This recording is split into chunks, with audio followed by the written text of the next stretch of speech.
All right, let's start the day off with some morning mobility. We're gonna get the nervous system woke up. We're gonna get the body nice and warm, ready for the day. All right, first thing we're gonna do is a morning stretch. Reach those arms up super high. Get up on the balls of your feet. This is actually your body's most natural way of getting warmed up, getting activated. You're actually activating the posterior chain, getting the back nice and active, flexing those muscles in the back. It's a great stretch. Next, we're gonna splay the toes out. There you can see how I'm doing it. Get those toes spread out, spread them. Relax, all right?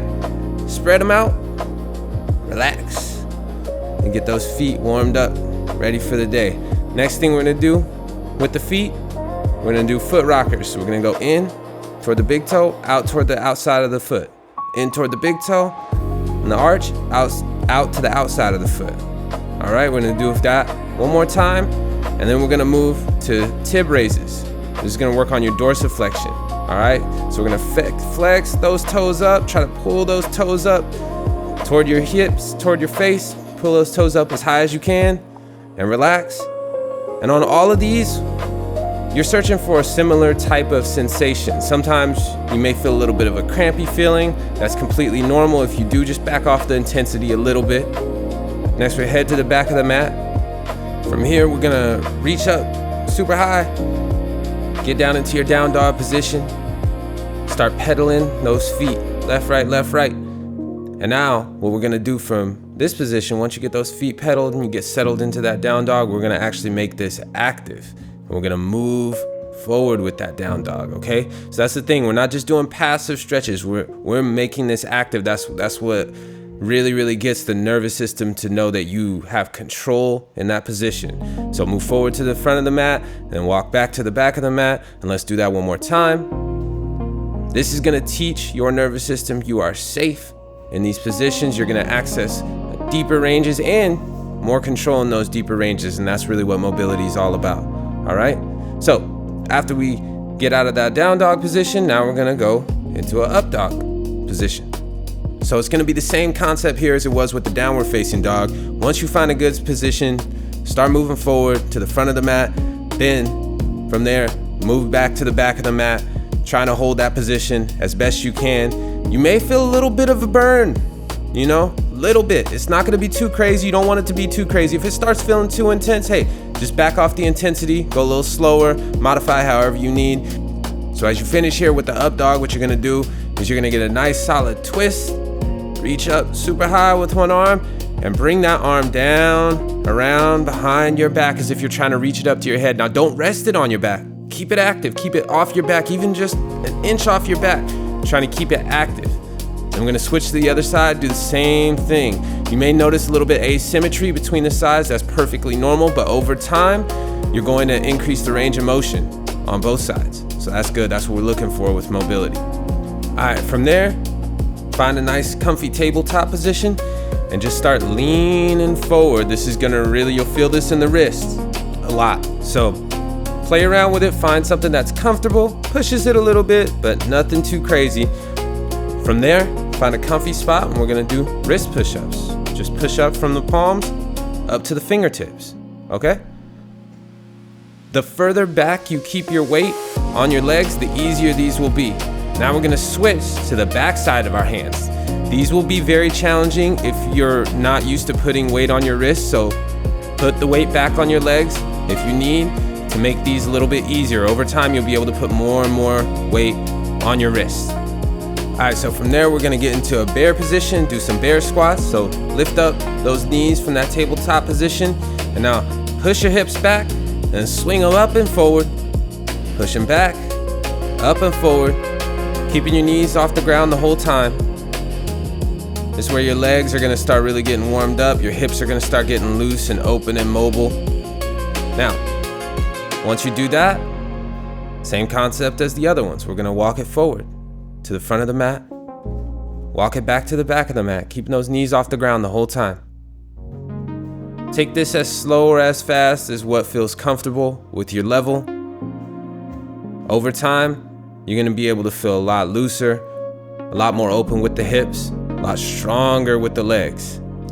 From there, turn sideways, stay down in a nice squatted position, And we're just gonna kind of do a sideways gallop. This is called a monkey walk. We're gonna stay nice and low. Move at a pace that's comfortable for you. Not too intense, but this will be engaging.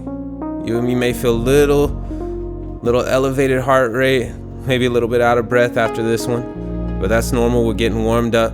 Over time, it'll get easier as your body opens up and you feel fluidity and ownership in all those positions. From there, we're gonna get on our back. All right, and from here, what we're gonna do is place your hands, your palms down on the ground. Keep your legs extended, and now just push your hips up.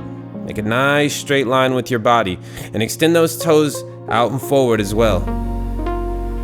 Hold that nice and strong. You should be able to feel that in the shoulders and the wrists maybe. I even feel it in my feet and my toes because my toes aren't that flexible, so here we go. We all feel it in a different spot. From there, we're gonna get into a crab position. So bring those feet in, keep those hips pushed up. Play around from here. Move around, move forward, move back. Ask a little bit of mobility from your shoulders, from your hands, and then we're gonna walk it forward and walk it back. We don't just wanna achieve these positions. We wanna have ownership. We wanna be able to move in these positions. We want our body to feel like it can explore and transition from position to position. That's what mobility is. All right, from here, we're gonna set the hips down, stand up. Now, this next one, what we're gonna do is we're gonna get into a horse stance. Okay, so a nice wide leg squat, all right? Just demonstrating here, wide leg squat. Try to keep the back up. Go as low as what feels comfortable for you. Now, get to the back of the mat and do that same thing. And we're gonna walk forward with that horse stance. Over time, your hips will release. You'll be able to get lower. It actually feel easier to get lower. And we're just gonna walk forward and back with that horse stance.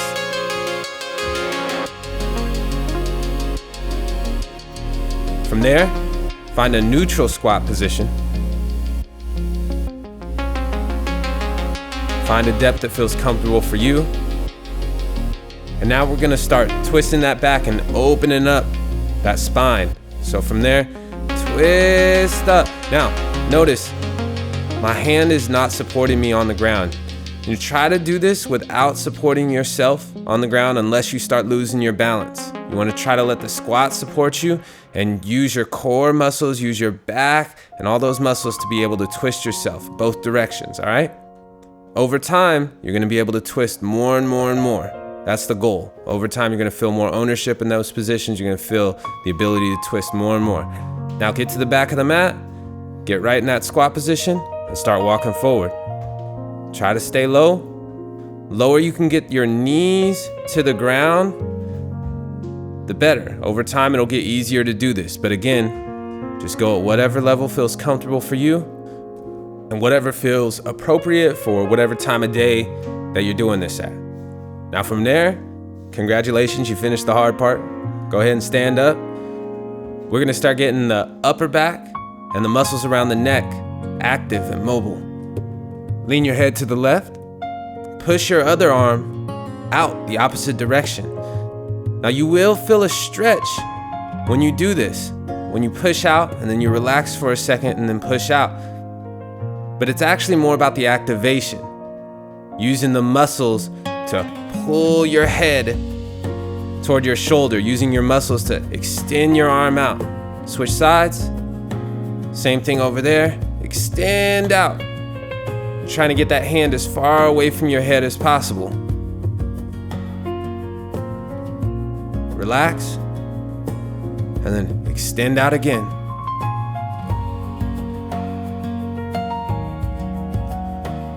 All right, from there, we're gonna develop some ownership in the twisting of the neck. So reach your arm out to the right, turn your head to the left as if you're trying to look over your left shoulder, and now push that right hand back as if you're trying to touch the back wall with the right hand while looking over your left shoulder. 3 times each side. Same concept as the movement we just did before. You will feel a stretch, but it's really about activating those neck muscles, activating the muscles in the upper back, and feeling ownership and control as you get to the ends of that range of motion, of what your body is going to allow you to do. And over time, that range of motion will increase and you'll feel less pain, less discomfort, less tightness there. Now in this next exercise, what you're going to do is you're going to visualize that there's an egg right there on the top of your spine, the nape of your neck. And you're going to lean back with your head and your arms and flex those muscles in the back as if you're trying to crush that egg. And as you get to the top, you're gonna also open your mouth nice and big, like you're trying to take a big yawn or a big yell. Then you're gonna imagine there's an egg right there under your chin, and you're gonna bring everything down in front of you and crush that egg. You're gonna move from that position to the first position, back and forth, activating both ways, accessing the full range of what your body's going to allow you right now.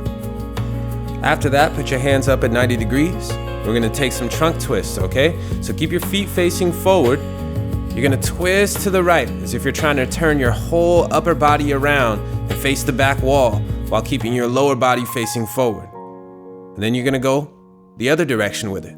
We're gonna flow from one side to the other, trying to access as much of that range of motion as your body will allow, using your core muscles to twist you around. Just like everything else, you may feel a little bit of asymmetry. That's perfectly normal. And that asymmetry may always exist to some extent, but over time what you will gain is more ownership in both directions, which is what we want. From there, you're gonna reach arms up and reach your hands down as if you're trying to reach your lower back without actually resting your hands on your back, but seeing how far you can reach those hands down. If you want, it may even be helpful to visualize your elbows touching at the top.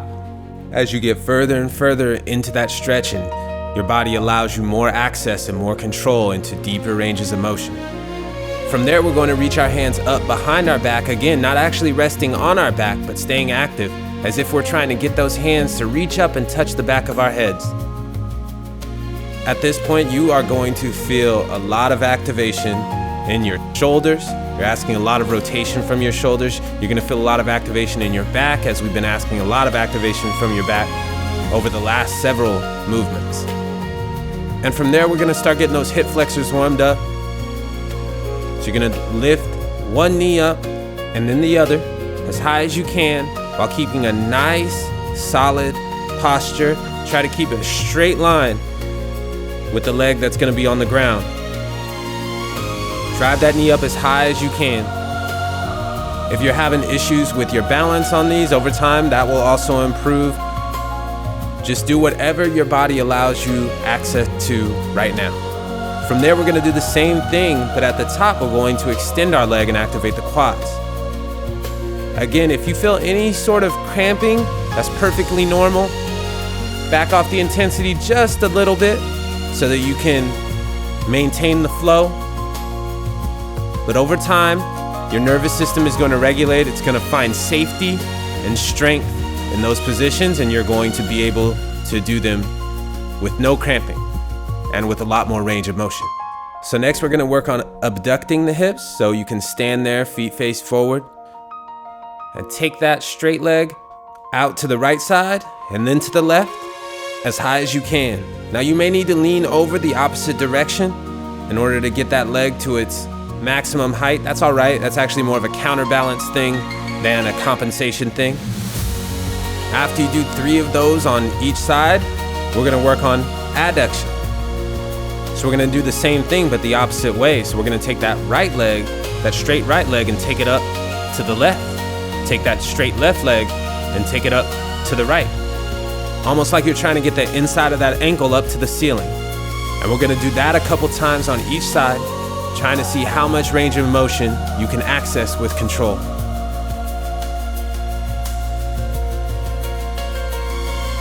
After that, you're gonna find a seat with one leg in front of you, externally rotated, the other leg off to the side with an internal rotation, kind of like a 90-90 position.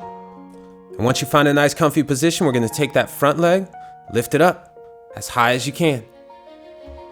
And then relax. Do it again. Try to keep your hands off the ground if possible. If you need to put your hands on the ground for support, that's fine. Now move your attention to the back leg and do the same thing. Lift it up as high as you can. Then relax. Then do it again. Once you do that, switch to the other side, same thing. Front leg first, up as high as you can. Relax. And after you do a couple reps on that front leg, we're gonna move to the back leg. Same thing. If you're like me and you got tight hips, you're gonna feel a lot of shakiness on this. Perfectly normal. Over time, that shakiness is going to reduce, the range of motion is going to increase. Once you're all done with that, swing that back leg in front of you. Nice cross-legged position. Reach your arms up high into the sky and then down into a prayer position. Take a final bow. Namaste. I hope your body feels great today.